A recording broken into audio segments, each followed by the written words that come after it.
Oi, gente, sejam bem-vindos a mais uma aula. Na aula de hoje, a gente vai dar continuidade à aula de ácidos, bases e sais inorgânicos. Como a gente viu na aula anterior sobre os ácidos, hoje nós iremos falar sobre as bases e sobre os sais inorgânicos.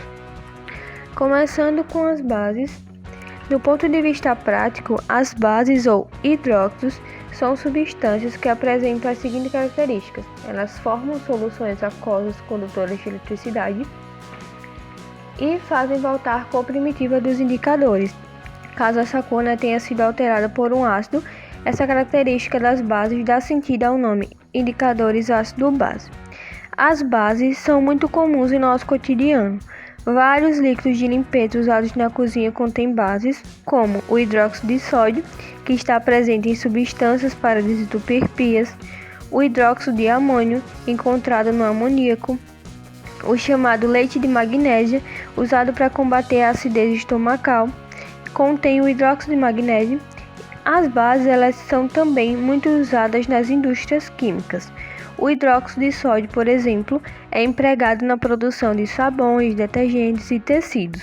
Segundo a definição de base de Arrhenius, as bases ou hidróxidos são compostos que, por dissociação iônica, liberam como íon negativo apenas o ânion hidróxido, o OH-, também chamado de oxidrila ou hidroxila.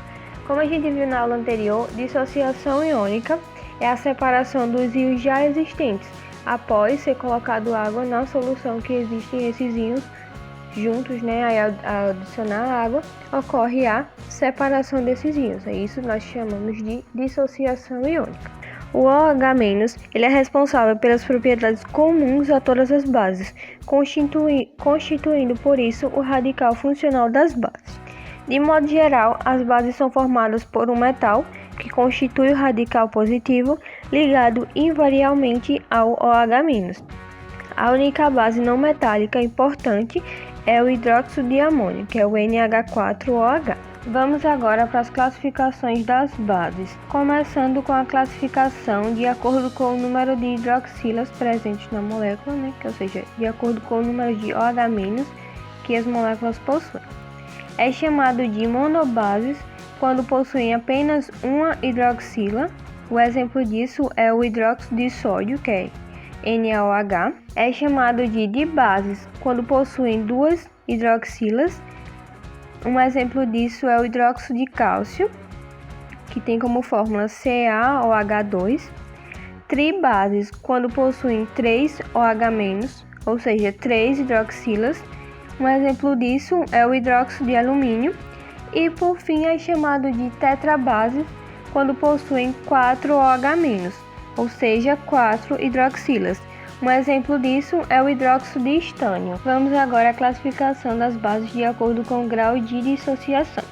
São consideradas bases fortes aquelas cujo grau de dissociação é praticamente 100%, que é o caso dos hidróxidos dos metais alcalinos, como o hidróxido de sódio, e dos metais alcalinos terrosos, como o hidróxido de cálcio, que já são iônicos por natureza.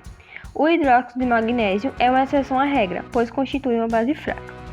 As bases fracas são consideradas bases fracas quando o grau de dissociação é, em geral, inferior a 5%, que é o caso do hidróxido de amônio e dos hidróxidos dos metais em geral, excluindo os metais alcalinos e alcalinos terrosos, que são moleculares por sua própria natureza. E por fim, vamos à classificação de acordo com a solubilidade em água. São consideráveis bases solúveis os hidróxidos dos metais alcalinos, como o NaOH, e pouco solúveis os hidróxidos dos metais alcalinos terrosos, como o CaOH2, e praticamente insolúveis todos os demais. Vamos agora para as nomenclaturas das bases.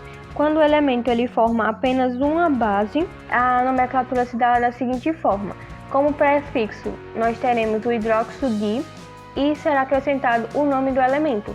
Vamos ver aqui o exemplo do NaOH, então vai ficar hidróxido de sódio, que o elemento que está junto com a hidroxila é o sódio, então vai ficar hidróxido de sódio.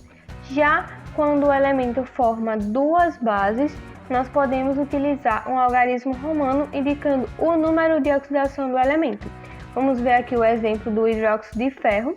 certo? Ele possui o quê? 3 hidroxilas, então vai ficar hidróxido de ferro 3 e o hidróxido de estanho, que tem como número de oxidação 2, então vai ficar hidróxido de estanho 2, certo? Vamos agora ficar por dentro de algumas bases importantes.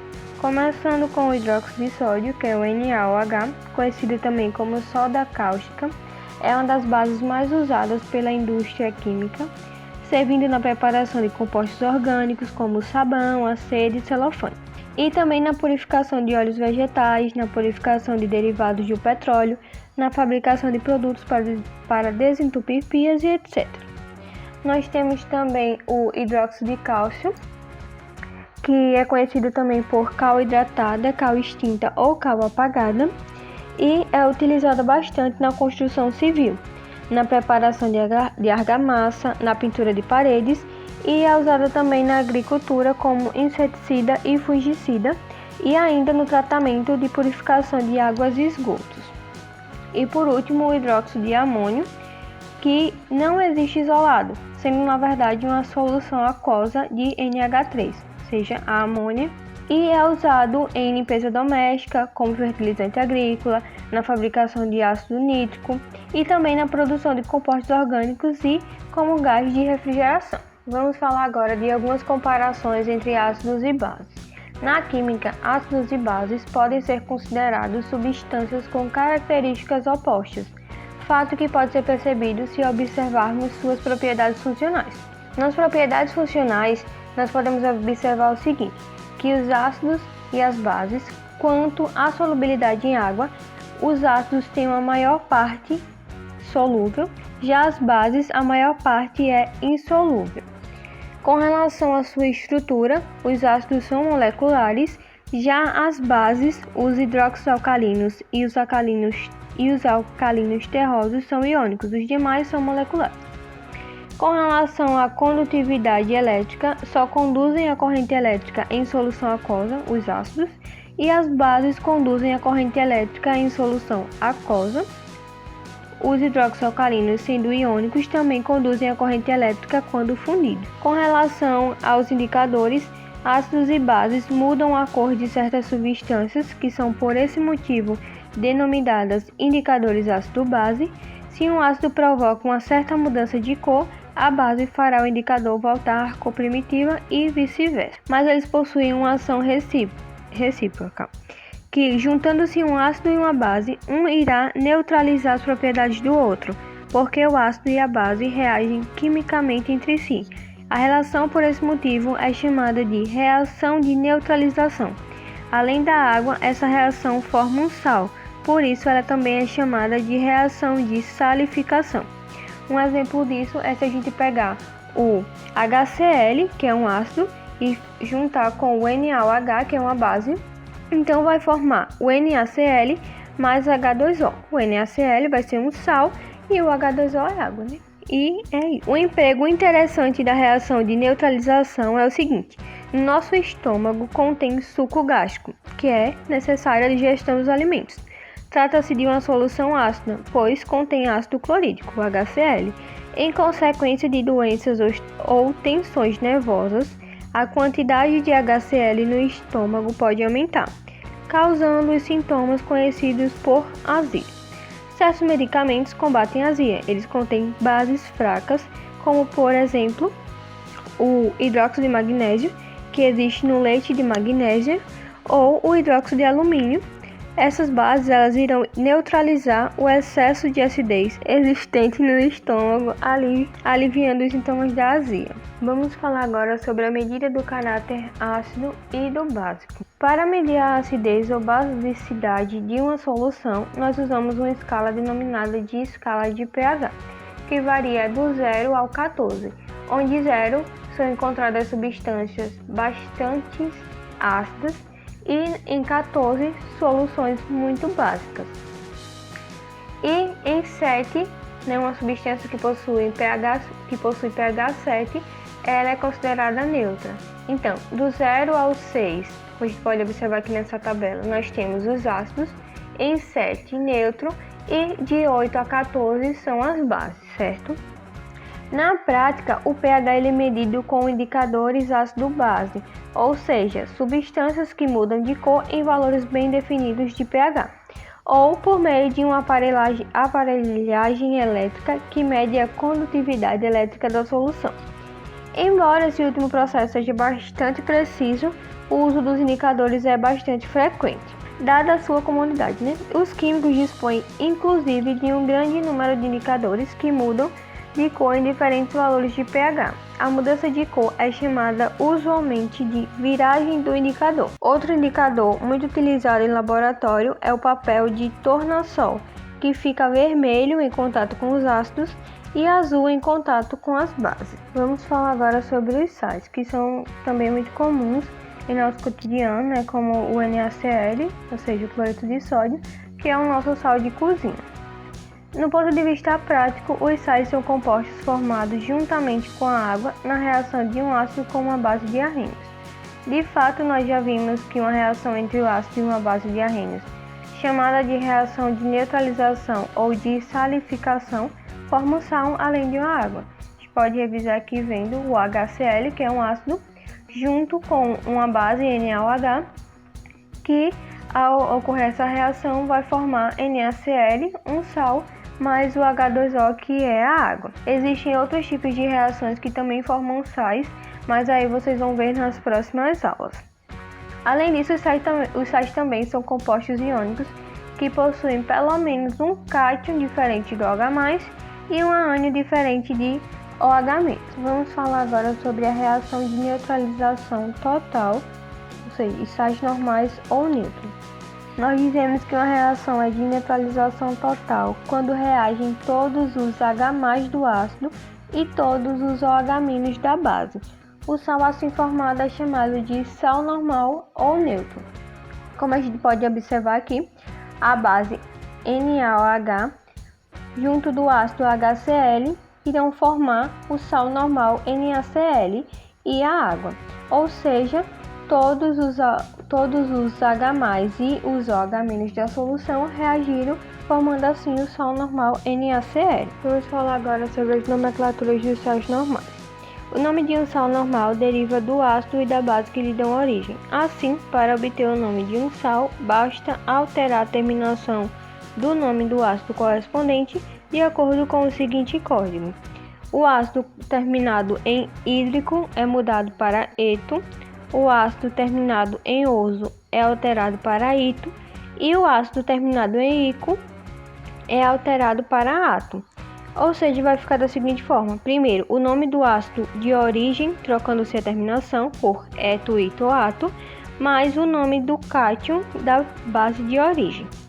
Vamos observar aqui nesse exemplo o seguinte: nós temos o HCl, que é o ácido clorídrico, mais o NaOH, que é o hidróxido de sódio.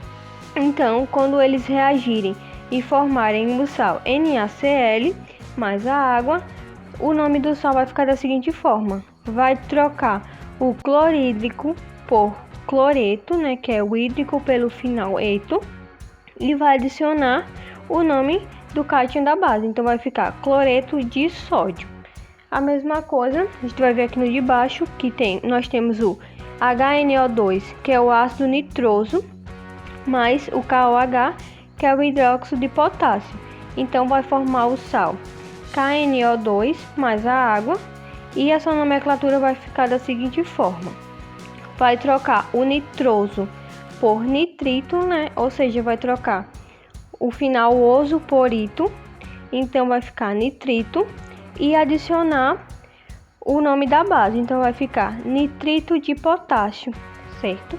Vamos falar agora de alguns sais importantes, começando com o cloreto de sódio, que é o NaCl. O NaCl ele é obtido da água do mar, pelo processo de salinas ou de minas subterrâneas salgema. É usado diretamente na alimentação ou na conservação de carnes e de pescados, e também para usá-lo na alimentação é importante que o sal contenha pequenas quantidades de compostos de iodo, como o NaI ou o Ki.